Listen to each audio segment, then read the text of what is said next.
السلام علیکم ناظرین، قومی اسمبلی کا اجلاس میں بالآخر 4 روز ہنگامہ آرائی کے بعد ماحول جو ہے وہ پرسکون اور سازگار ہوا اور اپوزیشن لیڈر شہباز شریف اپنی بجٹ تقریر مکمل کرنے میں کامیاب ہوئے ہیں۔ یہ ماحول پہلے دن ہی ٹھیک ہو جانا چاہیے تھا، اگرچہ اپوزیشن کی جانب سے تو ہمیشہ ہنگامہ آرائی کی جاتی ہے، لیکن یہ پہلا موقع تھا کہ حکومتی بینچوں سے اس کا بھرپور جواب دیا گیا، اور جو حکومتی پالیسی اختیار کی گئی تھی ٹٹ فار ٹیٹ، اس کے نتیجے میں 3 دن تک جو ہے قومی اسمبلی جو ہے کہ وہ ایک میدان جنگ بنی رہی۔ اس میں غلیظ گالیوں کا تبادلہ ہوا، ہاتھا پائی ہوئی، بجٹ کتابیں ایک دوسرے کے اوپر ماری گئیں، پھر سینیٹائزر کی جو بوتلیں تھیں وہ ماری گئی۔ اس سے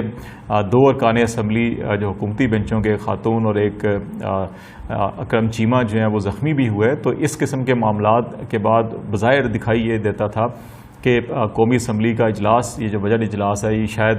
اگلے 1 ہفتے یا 10 دن تک اگر اسی طرح ماحول رہا تو پھر بجٹ پاس کروانا جو انتہائی مشکل ہو جائے گا۔ لیکن اسپیکر نیشنل اسمبلی نے اپوزیشن لیڈر شہباز شریف صاحب سے ملاقات کی، اس میں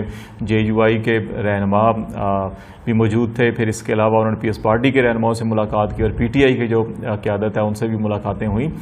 جس کے بعد یہ اتفاق رائے پایا گیا کہ قومی اسمبلی کے اندر جو ماحول ہے اس کو سازگار بنایا جائے گا۔ اس سلسلے میں کمیٹی قائم کی جائے گی جس میں دونوں طرف کی برابر نمائندگی ہوگی، اپوزیشن اور حکومت کی جانب سے، اور وہ کمیٹی جو رولز آف بزنس میں اگر ترمیم بھی ضروری ہوئے تو وہ تجویز کرے گی تاکہ اسپیکر کو زیادہ بااختیار بنایا جائے اور وہ ماحول کو ایوان کے جو سازگار بنانے کے حوالے سے اقدامات کر سکیں۔ اور پھر تمام پارلیمانی رہنماؤں نے اس بات پر بھی اتفاق کیا کہ ایوان کا ماحول سازگار رکھا جائے گا، اور دونوں طرف سے اگر تقاریر کی جائے گی تو اس میں کوئی مداخلت نہیں کی جائے گی، کوئی ہلڑ بازی نہیں کی جائے گی۔ تو اس انڈرسٹینڈنگ کے بعد جو ہے کہ پھر قومی اسمبلی کا اجلاس ہوا، اور اس میں پرسکون ماحول کے اندر شہباز شریف صاحب نے اپنی تقریر مکمل کی، اور اس میں جوابی تقریر بھی ہوئی، اسد عمر صاحب نے ان کو جواب بھی دیا۔ تو یہی پارلیمانی اچھی روایت ہوتی ہے کہ ایک طرف سے اگر کوئی الزام لگایا جائے یا بات کی جائے تو اس کو دلیل کے ساتھ دوسری طرف سے جواب دیا جائے، ریدر دین کہ بوتلیں ماری جائیں، کتابیں ماری جائیں یا گالم گلوچ کی جائے۔ اور یہ معاملہ یہاں تک اس کو نہیں رکنا چاہیے جو اصلاح حوالے کے حوالے سے ہے۔ کمیٹی ضرور بنی ہے، تجاویز پیش کی جائیں، لیکن اس کمیٹی اور تجاویز کے حوالے سے جو ہے کہ بعد میں پھر یہ اتفاق بھی کیا گیا کہ جن 7 ارکان کے اوپر اسپیکر نیشنل اسمبلی نے پابندی لگائی تھی ایوان میں داخلے کے لیے، پھر ان کی پابندی ختم کی جائے تو وہ پابندی ختم بھی کر دی گئی، انہوں نے نوٹیفیکیشن واپس لے لیا۔ لیکن یہ اب پارلیمانی قیادت اور اس کمیٹی اور اسپیکر نیشنل اسمبلی کی ذمہ داری ہے کہ وہ اس چیز کو انشور کریں کہ ان کے اراکین اس قسم کی زبان آئندہ استعمال نہیں کریں گے، نمبر 1۔ نمبر 2، جن لوگوں نے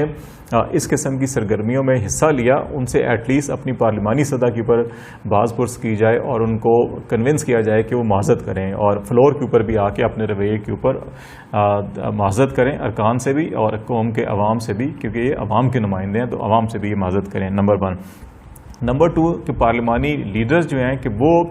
ان کی ضرور سرزنش کریں اور ان کو شوکاز نوٹس جاری کریں، کیونکہ نہ صرف یہ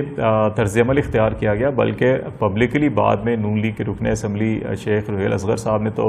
یہاں تک بھی کہہ دیا کہ جی کہ گالی دینا یا گالم گلوچ جو ہے وہ پنجاب کا کلچر ہے۔ انتہائی نامناسب پہلا رویہ، انتہائی نامناسب، اور اس کے بعد یہ جو عذر گناہ بدتر از گناہ والی بات، تو یہ نیلے پہ دیلا انہوں نے کیا کہ بعد میں آ کے اس قسم کا بیان دیا جو انتہائی تکلیف دہ ہے۔ تو اس کے اوپر ان کی قیادت کو بھی جو ہے کہ ان کی سرزنش کرنی چاہیے۔ اگرچہ پاکستان تحریک انصاف کا جو پارلیمانی پارٹی کا اجلاس بھی ہوا اور اس میں اس چیز کے اوپر افسوس کا اظہار کیا گیا کہ جو کچھ بھی ایوان میں ہوا ایسا نہیں ہونا چاہیے تھا، یہ ہنگامہ آرائی نہیں ہونی چاہیے تھی۔ اس میں جو PTI کے ارکان کی آپس میں بھی تلخ کلامی ہوئی، شیر مزاری اور بعض دیگر ارکان نے کہا کہ حکومتی بینچوں سے ایسا نہیں ہونا چاہیے تھا، کہ حکومت کا کام جو بجٹ پاس کروانا ہوتا ہے، اور اگر ہم ہی اس قسم کا ماحول پیدا کریں گے تو نہ ڈبیٹ ہوگی نہ بجٹ پاس ہوگا۔ تو جس پر علی نواز عوان نے جو ہے کہ اپنے اس رویے پر ندامت کا اظہار کرنے کی بجائے اس کو ڈیفینڈ کیا اور کہا کہ جب ہماری خواتین کو گالیاں دی جائیں گی تو پھر آگے سے ہم بھی ایسا جواب دیں گے۔ ایسا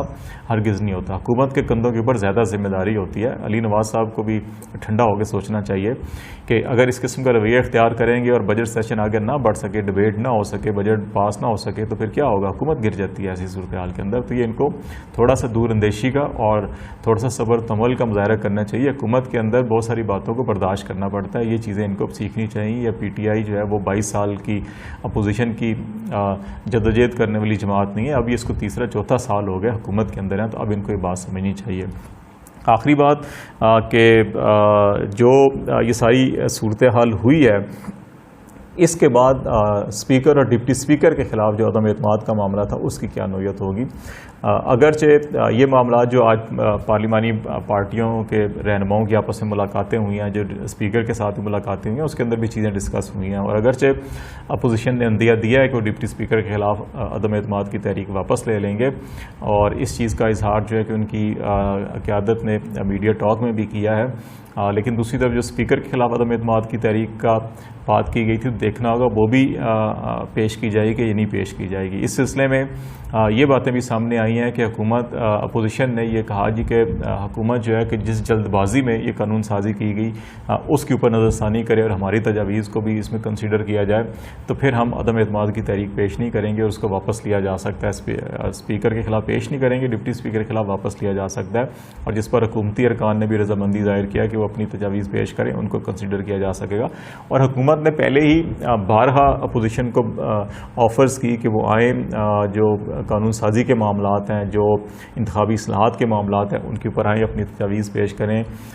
جو اسٹینڈنگ کمیٹی کا اجلاس ہے اس میں آئیں، لیکن اپوزیشن نے خود اس کا بائیکاٹ کیا ہوا تھا اور وہاں نہیں پیش ہو رہے تھے۔ تو لیکن یہ اچھی بات ہے کہ اگر اس میں انڈرسٹینڈنگ ڈیولپ ہوتی ہے اور اگر قوانین میں کہیں سکم ہیں، کہیں خامیاں ہیں، اور ان کو اپوزیشن کی تجاویز کے بعد دور کیا جا سکے، تو میرا خیال ہے فہم و تفہیم کے بعد جو قانون سازی ہوتی ہے اس پہ عمل درآمد بھی زیادہ آسان ہو جاتا ہے۔ بالخصوص جو الیکٹرانک ووٹنگ مشین اور بیرون ممالک مقیم پاکستانیوں کے ووٹ کے معاملے کے اوپر اپوزیشن کو شدید تحفظات ہیں، اس سلسلے میں بھی اگر وہ اپنی تجاویز دیتے ہیں اور وہ قابل عمل تجاویز ہیں، تو حکومت کو بھی فراغ دلی کا مظاہرہ کرتے ہوئے ان کو اپنے